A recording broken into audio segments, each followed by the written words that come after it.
Okay, so as always, there is a folder out there that's got the material for today's stuff, which is 4/20/2016. So if you do go out to the P drive for the class, you'll find that there is a folder. I'm going to go over it, and I'm just going to talk about some things in generalities. The goal is, okay, today we're not going to do much, especially considering well, now we've doubled again. All right, especially considering there's not that many people here today. But next week, I'm going to build the homepage for you, and the hope is when I start putting in the CSS that you say, my God, that actually looks professional. All right, it's not because I'm doing it, but it's because of the stuff that I'll be talking to you about today, next week, and the following week. All right, so again, out on the P drive, there is some stuff. This is a very generic lecture. Right now, the page that we're going to create doesn't look like much, and I get that, all right? But I want to put the stuff in so I can build it in an HTML5 way, and also show you as we put something in, we'll go in and we'll add some CSS to it, so you can see how everything kind of goes together.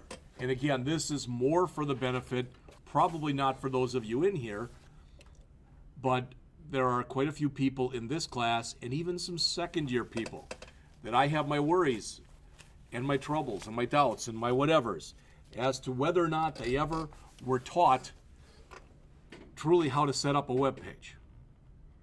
All right? So,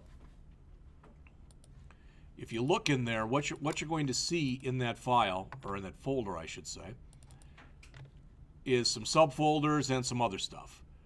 All right, the first thing that's in there says 00 before the template. And there are 2 Word documents in there, okay? So what I did was I literally went in and Googled what makes a good website, okay? And this was one of the first ones that came out. And I actually liked it. I read through most of it. But notice how they break it up. They say these are the 5 key elements, but he changes it from a good to an effective website. There's a big difference, I think, between those two. All right? So, appearance, as it says, if you look in here, good use of color, text that is easily read, meaningful graphics, quality photography, simplicity. All right? That's the first thing. Then content. Short and organized copy. Update your content regularly. Speak to your visitors. Consider a pro. All right? Functionality. All right, as it says, the site should work quickly and correctly, and it should have error-free copy. Shouldn't have things like broken links. All right, and again, we probably have all seen that before. Usability. Again, if the idea is the site can be used by anyone, all right, you should meet usability types of standards for people. All right. And this even goes as far as, I don't know if you've ever heard this, I don't know if you've ever heard it from me or from anybody else or whatever. And what I'm saying, I'm not making this up, okay? Does anybody know what the hardest color is on the central nervous system? No. Yeah. I think that's one of the reasons stoplights are red. I really do. All right. But years ago, there was a case, and I'm probably butchering the way I'm saying it, but somebody made a website for somebody, and the people who were going to basically be using it were people who had psychotic problems. You wouldn't, and they did make the background red. You don't do things like that. So you consider your audience. Okay? All right. I mean, some of this stuff, I'm not going to read them to you because you get this stuff. I know you do. All right. And then finally, search engine optimization. We're going to talk about all that stuff. Maybe not all of it today, but we are going to talk about all of it. All right. So then I went back and I changed it from a good website to a successful website. And again, I'm not going to go through all 60 of these with you, but basically they broke them up into the same types of categories. All right? And like I said, there's a big difference between a website that's good and one that's successful.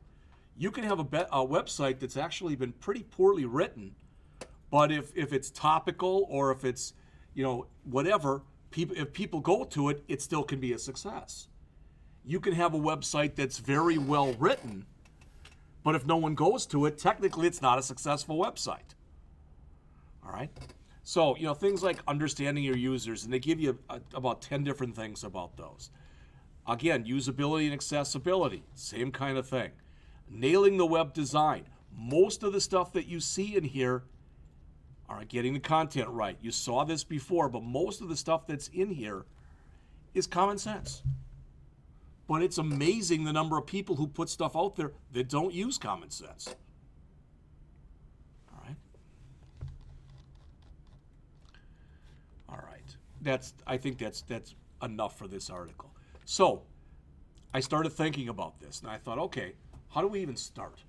So, let's just assume that this was day one in here, and I said, we're going to build this BTC Uber website. We're going to build it together. Okay, so what are we going to do? And so I just got this article literally the other day, and I think I mentioned this to you already, but this is pulled out of the HTML5 and CSS3 for the real world book. And what they have in here is they have a template that you could use to start with. This is it right here. So if you've never gone through, if you were in the 157 class last semester and you don't know what everything in here means, then shame on your instructor. Seriously, because you should. And it shouldn't be just that oh yeah, I know it because I went out and learned them on my own. And if you had me for the class, Alex did, and if we didn't go over these, then shame on me. All right, I'm being serious because this is stuff that you all should understand. And if you don't, you should be able to look it up. All right, and most of it is explained in the document here as well. The doc type, the elements, etc., all that stuff. So again, I'm not going to go through this, but I just wanted to show you that. The actual book where that came from is right here. So again, if you have an interest in it, fine. All right.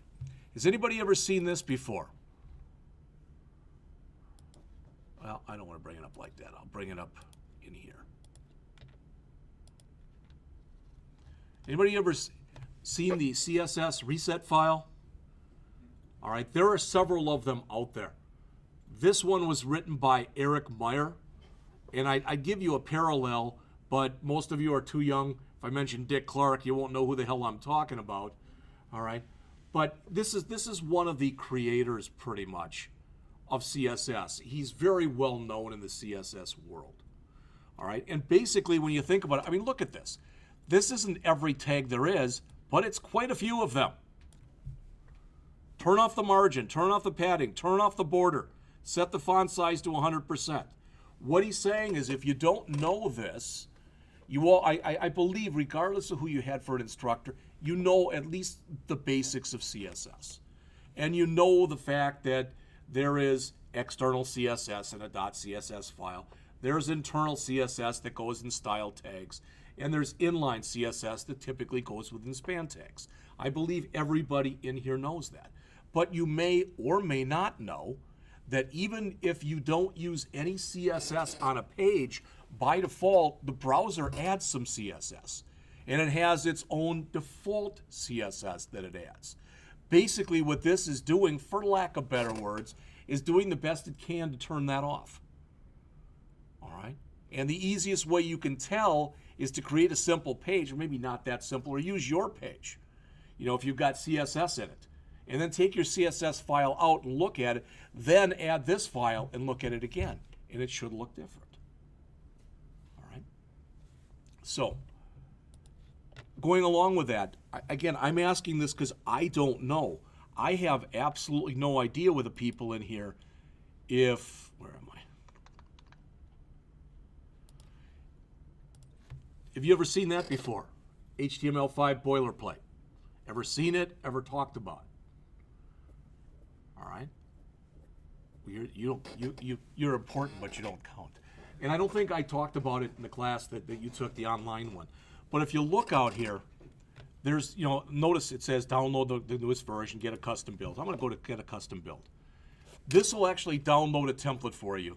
You can have this is an HTML5 boilerplate, just a classic one. This is a responsive one. You know what responsive is, so as the size of your media changes, all right, that'll change accordingly. And this is a Bootstrap one. And actually in the Bootstrap class, come fall, we're going to look at that near the beginning of the class. So what I did was, in fact, so let's say that I come here and I grab this. All right. Notice what I can do then. I can fine tune it. So I can say I want no template, etc. I'm not going to read these to you. You can read them. All right. So if I literally want just about nothing, I could turn off virtually all of this stuff. But what I did, just so you see it, what I did was I came in and literally just grabbed the whole thing, did not take anything that was in there as far as, I didn't uncheck anything, okay? So it gives you this, it gives you this. So you notice there's a lot of stuff in here, all right? And really there's an index and a 404 for a file not found page. But if I double click on the index, not much in there when you look at that. But when I right mouse click and choose view page source, you'll notice there's quite a bit of stuff in there already. All right. In other words, it's put in most of your meta tags. It's already gone in and tried to put in some of the link tags for your CSS. It's gone in and it's added jQuery, etc. It's even gone in and tried to do some Google Analytics for you. Now, because of the fact that your whole content is right here, it doesn't really resonate very much that it's done all that stuff, but it has. And the point is, when you use something like this, this is a way to start. It's not the only way, but it's a way to start, all right, by using a template like this. All right.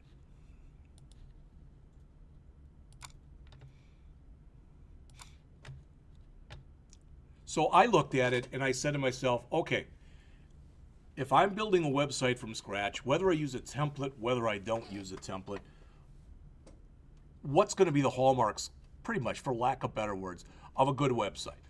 All right? And I started to think of things, and I was literally trying to work from the top down.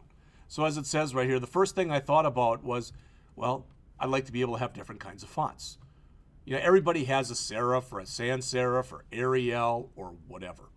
But there are a lot of other fonts out there. All right?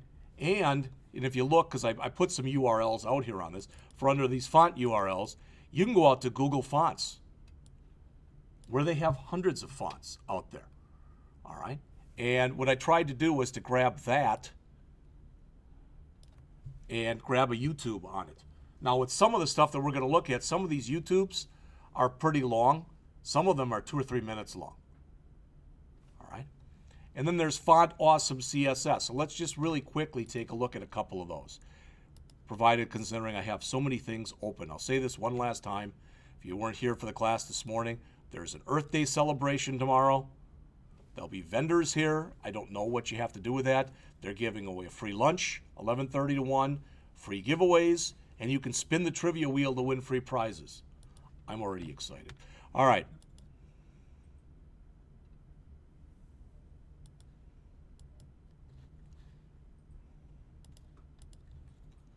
Oops. Okay, so when we start to take a look at some of the stuff that's in here, okay, that was the boilerplate that I mentioned before. There was the CSS Reset. There's the file. I just pulled it out of there. All right. But if you want some stuff on Google Fonts, you can just go to google.com fonts.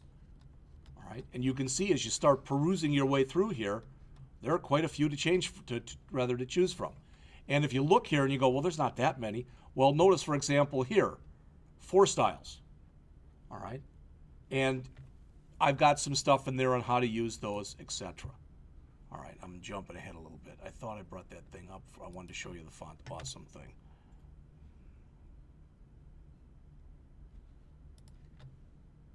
But I must have closed that, so. All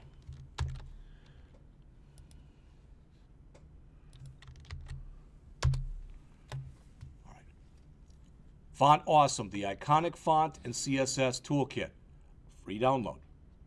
All right, gives you scalable vector icons that can instantly be customized. In other words, you can change color, you can change all sorts of stuff.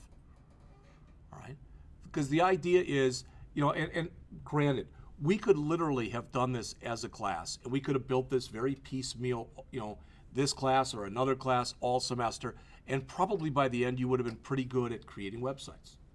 But I noticed with some of you, and I'm not going to mention names because you'll think I'm picking on you, and I'm not. But like with some of you, what you did was you created very nice looking sites. But as an example, some of your pictures, they look like they've been stretched, or they just look not great.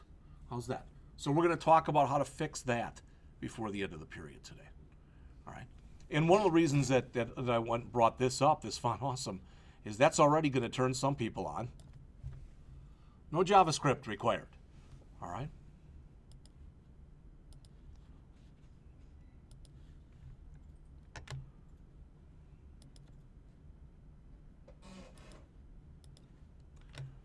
All right. So then I thought, okay, well, you want to have a nice looking logo, right? You know, hopefully that'll bring people into the page. You know, it's funny, I literally thought of bringing up Blackhawk's page. But then whenever I do that, it seems that we get into a big talk about the quality of the page. And what's interesting is almost a year ago, our CIO, all right, Mary Scholler, she's a very, very nice person and seems to be very good at her job. I mean, all my interactions with her have been positive. But she talked to me at what must have been close to a year ago and said, we're completely going to be doing the website. And I was even wondering, rather than bringing somebody in, if your students would like to maybe, you know, do some work with it. I said, well, that'd be great. You know, it'd be a win-win type of thing. It wouldn't cost you anything. They could look at it. If you had like a playground type of, oh, yeah, that sounds really good. And then she never got back to me again. All right. So, I mean, we have a lot of times around here where we get some really good ideas, but then they just seem to go awry, as the saying goes. All right. If I go out to here, and again, maybe you've gone out here already because I don't know. But if I go out here, again, I don't think I've got that open, so. To cooltext.com, all right?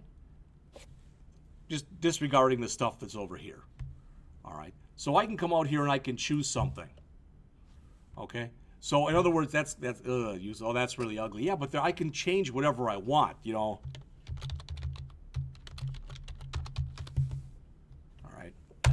Symbol. All right, you can see how it changed. All right, you can go in here once you're doing this stuff too. You know, I should back up because you can go in here and you can add shadowing, you can add an image, you can do all sorts of different stuff, and it's free. All right.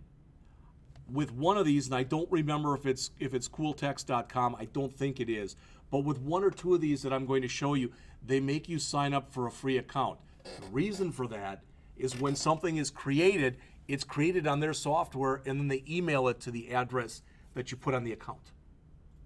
So you better put a real address on there as opposed to a fictitious one. All right? So, I mean, that's something that could be used. Okay? I mean, I literally grabbed two pictures and glued them together. That was my logo. And a lot of people did something similar to that. But again, if this was going to be graded, or let's say that this was a contest, let's pretend for a second that BTC really was going to go into business with Uber. All right, you'd probably want to make some kind of a halfway decent logo, probably not with that background. All right, but you get the idea. Okay. All right, if you don't like using that, and this again, here's another thing on YouTube that you can check for that. There's another one out here that's called Logo Garden that, again, you may or you may not have ever heard of. Now, the site is a little bit deceiving because it says here, make my free logo. Okay, good. Okay, so it gives you a bunch of classifications. Ooh, automotive. Yeah. Car for Uber. Yeah, select a symbol. Yeah, cool. All right, race car, sure. All right, now look in here. Oh, yeah, that one would be good, etc. And it'll start building stuff. So you can see this. So I can come in here. I can double click on this. You know.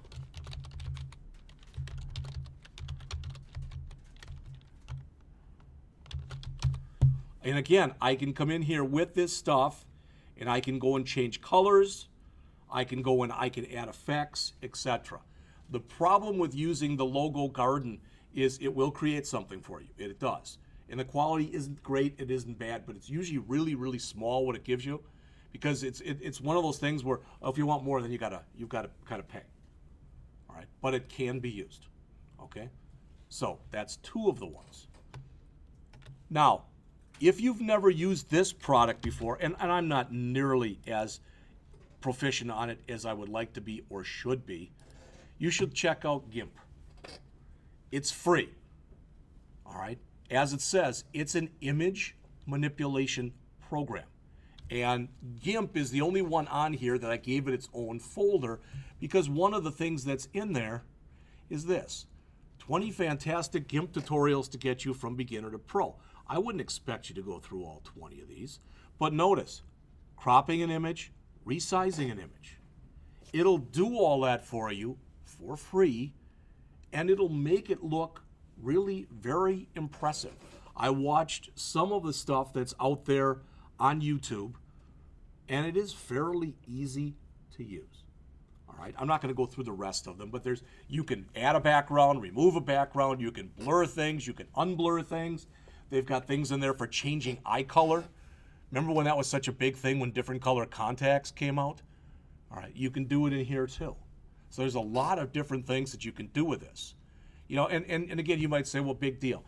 In a way, at least, it's kind of a big deal in that, you know, if you've ever gone out to a website and they've got pictures that are maybe the quality is okay, it's not great, but you look at it, you realize there's a lot of people in there, and every person has got their eyes got that red look in them, you know, where literally the pupil looks red. To me, that looks unprofessional. You may or may not agree with that. But here's an example of a package that you can use. And not only that, just so you know, you can also build logos with this. All right, so if you start to become proficient with it. So what I did was I literally created a folder from GIMP, and here are a couple YouTube types of things. That has a lot more, and they're longer types of things. But if you look in here under GIMP, this first one that says simple floating logo, that's from GIMP's site. That's a tutorial off of GIMP's site. All right. This GIMP Quickies, that's out there too. All right. Then I found a couple. This was the one I just showed you, that 20 fantastic GIMP tutorials, and just a thing with even more if you want to take a look at them. All right. So, you know, I mean, I guess a natural question was, okay, Jeff, that's fine. So what you're saying is, unless we do all this stuff, no, it has nothing to do with your grade. All right. But I know a couple of you have asked me, you know, next semester when we come in, are we going to be still using the Uber one? Maybe not even the Uber one, but the idea is we'll have a home page, we'll have a contact page, at least one, we'll have an about page, but my hope is that you will put things like you know, an image gallery, etc. on it, and they will look professional. All right. Again, I think I mentioned this before, but when is it? 4 weeks from tomorrow. You're all invited if you want to come, from 10 to 12 in here. My class is second year people, the design and implementation projects class. They're presenting their projects. All right. And one of the people that's coming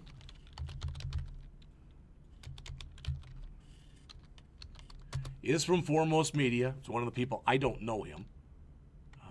Company profile, meet our team. I know John. I know Andy.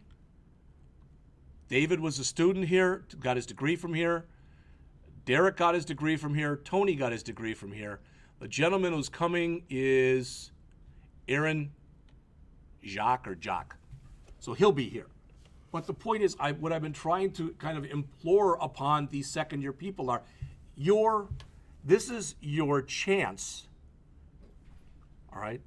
You're kind of performing for them, if you know what I mean. You are. We had one person who did get an interview last year based on the performance he gave. Now, unfortunately, there was not a match.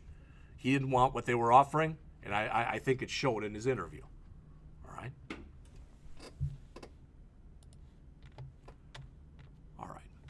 Then the other thing I was thinking about too is kind of nice to have nice pictures to begin with.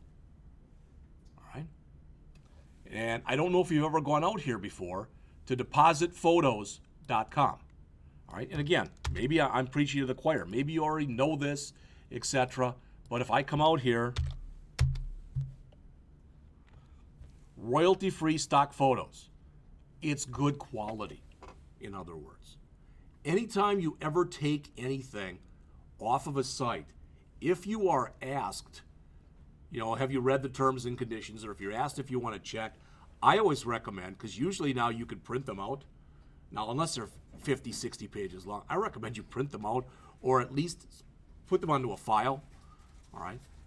Now, what's going to happen if you don't? Well, if you are creating a website and it's for Black Hawk Technical College and that's it, no one's going to care. But I've had this happen before where students have created things in class, liked what they did, and then they were doing an internship for someone, and they grabbed some of their stuff that they were using and uploaded it, you know, for that. And they didn't realize that they used some images that had royalties associated with them, you know, until they received basically a cease and desist order. And again, people think that stuff doesn't happen. You may or may not have heard of this. This is a good five or more years ago. There's a dry cleaning company that's been around for years. I think it was out of Scottsdale, Arizona. The guy's last name, no joke, is McDonald. And he decided that on his logo, he was going to put arches. So he did. And they said it wasn't even 24 hours later, he received a letter from attorneys from McDonald's, the hamburgers company. All right, a cease and desist order. So the point is, if you are going to use something, even if it says royalty free. Now, most of the time today, it'll say something like, yeah, you can use it as long as you give attribution. All right. But if you're not sure, I always tell people, send an email if you can track down who owns them and just say, hey, can I have your permission? Because normally what will happen is if you get a thing back from them saying, yes, you have my permission, that will actually stand up in a court of law. Yes. I don't know if you noticed on Google Images, if you do a search there for something, then there's another search tool button that you can click, and it will give you some options on whether it's Creative Commons. Yeah, I was going to say Creative Commons is another one. In fact, that's another one of the ones that's out here. And I would suggest if you go to and search creativecommons.org that you click on the Google Images. Yeah. Great lead-in, audience plant. And there's another one that's out here that's called Pexels. All right. And there are other ones. I mean, for example, if you go out to this and somebody's got deposit photos, a lot of times people come up with similar names if they're going to have a similar type of company. Like there's not just cool text. I saw something that was like mega cool text or something like that. All right, so you're going to find, and all I'm trying to show you is some of the better known ones. That's all. All right. So again, like I said, right now, there's not too much in this. All right. It looks almost like nothing. But if you look at the page source, you can see I've already started to put into play what's going to go in here. All right, I've got the header section, I'll have the nav section in here, etc. That's what I'm going to start filling in for you next week. All right? Questions? All right. And no offense to any of you, but with just 4 of you in here, I'm just going to leave it there for right now, and we'll pick it up a week from today. All right?